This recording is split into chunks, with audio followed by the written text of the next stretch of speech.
Welcome to परीक्षा expert दोस्तों। अभी जो आरओ का पेपर होने वाला है और पीसीएस प्री का होने वाला है, उसके लिए करंट अफेयर के हम लोग एक सीरीज़ शुरू कर रहे हैं जिसमें 10 क्वेश्चन होंगे पर डे। और ये जो सीरीज़ है, ये जितनी भी क्रॉनिकल हो गई, बीजन आईएएस मैगजीन हो गई और क्रॉनिकल समसामयिकी हो गई, उसके पिछले 8 महीने के मतलब अप्रैल से लेकर दिसंबर तक के सारे एमसीक्यू होंगे, सारे टॉपिक को कवर करेंगे इसके अंदर। ठीक, तो इसके अंदर सारे ही क्वेश्चन और इस हिसाब से डिज़ाइन करेंगे क्वेश्चन जो कि पीसीएस में या फिर आरओ में क्वेश्चन जो आता है बिल्कुल उसी तरह से। तो ये अब पूरे 60 दिन चलेगी ये सीरीज़। अगर आप ये कर लेते हो तो इससे क्वेश्चन बाहर बहुत मुश्किल से ही जाएगा। एक आध क्वेश्चन चला जाए वो दूसरी बात है, लेकिन मेनली सारे के सारे टॉपिक आपके इसमें कवर हो जाएंगे। ठीक, और सारी मैगजीन कवर हो जाएंगी। तो चलो शुरू करते हैं। इसमें पहला है इसमें ग्लोबल हंगर इंडेक्स। ठीक, इसमें पूछा गया है कि ग्लोबल हंगर इंडेक्स के ऊपर, ये बहुत इंपॉर्टेंट टॉपिक है, हर बार इस पर सवाल आता है। तो जिस तरह से क्वेश्चन आएगा वही वही उसी तरह से डिज़ाइन किया गया है क्वेश्चन को। ठीक, तो सबसे पहले है इसके अंदर के ग्लोबल हंगर इंडेक्स 2023 वाला जो था, इसके अंदर इंडिया का पोजीशन कितना है, जैसे कि 111 पोजीशन है, तो ये ठीक है। ठीक, दूसरा ये था कि इसमें गंभीर श्रेणी में रखा गया था भारत को। ठीक है, 28.7 अंक के साथ, तो ये भी सही हुआ। ठीक, इसके अलावा एक और चीज़ है कि भारत का जो स्थान है वो कौन कौन सी कंट्री से पीछे या आगे है, तो ये बताना है इसके अंदर। ठीक है, तो जैसे कि पाकिस्तान है, पाकिस्तान से भी पीछे था, इसका 102 था, नेपाल से भी पीछे था।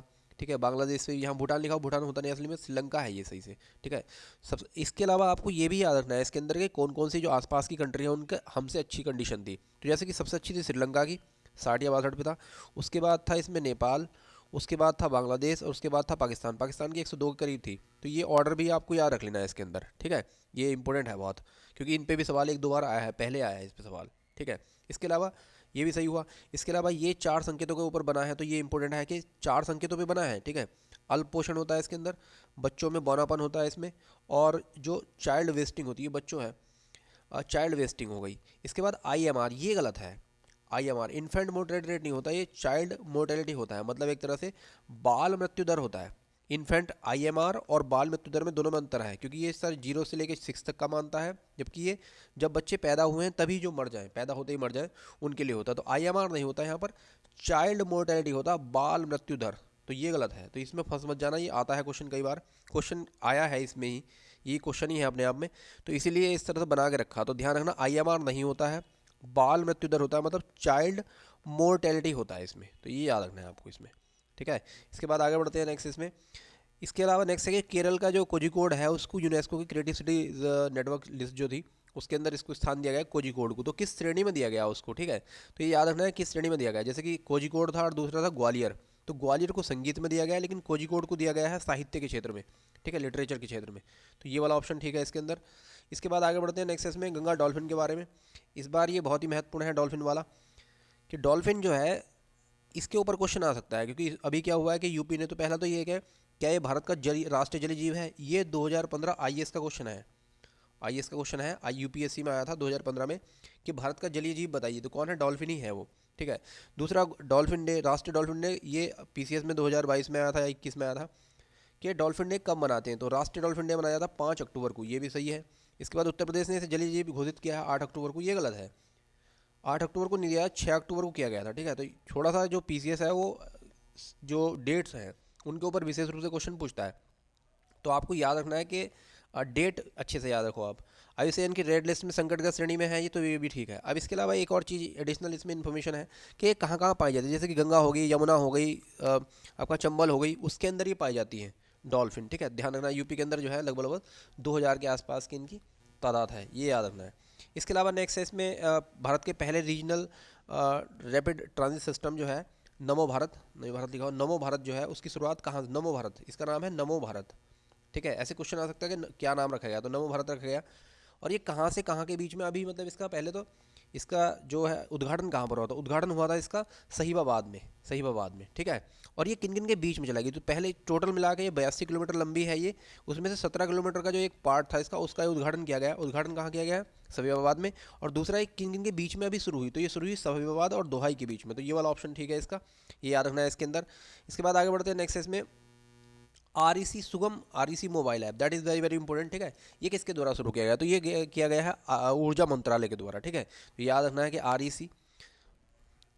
इसके बाद है नेक्स्ट इसमें कोहली, विराट कोहली का जो 50वां शतक था, अभी क्या है कि कोहली ने 49 शतक थे सचिन तेंदुलकर के, उसको बीट कर दिया है और इन्होंने 50वां शतक लगाया था उनको बीट करके। तो ये सब दुनिया में सबसे ज़्यादा शतक लगाने वाला वनडे के अंदर, वनडे इंटरनेशनल के अंदर सबसे ज़्यादा शतक लगाने वाला विराट कोहली पहला खिलाड़ी बन गया है सचिन तेंदुलकर को पीछे छोड़ के। तो इसमें ये बताना था कि 50वां शतक जो है वो कौन सी टीम के खिलाफ लगाया। तो ये न्यूजीलैंड के खिलाफ लगाया था सेमीफाइनल में, ठीक है। और कहाँ पर लगाया था? बानखेड़े में। बानखेड़े जो स्टेडियम है ये मुंबई में है, उसमें लगाया था। तो ये याद रखना है एडिशनल इन्फॉर्मेशन जो है। इसके अलावा जो सेनिस पलासिस जो है ये निकारागुआ की हैं।